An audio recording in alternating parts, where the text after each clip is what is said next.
अगर पृथ्वी से चांद गायब हो जाए तो पृथ्वी पर 4 बदलाव देखने को मिलेंगे। चंद्रमा के बिना पृथ्वी पर एक दिन केवल 6 से 12 घंटे का ही होगा, जो एक साल में 1000 से अधिक दिन हो सकते हैं।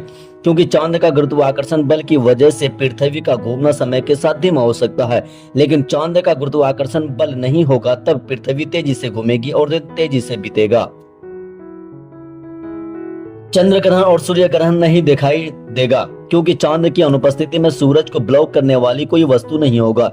इस वजह से सूर्य ग्रहण नहीं होगा, जबकि बिना चांद के चंद्र ग्रहण हो ही नहीं सकता।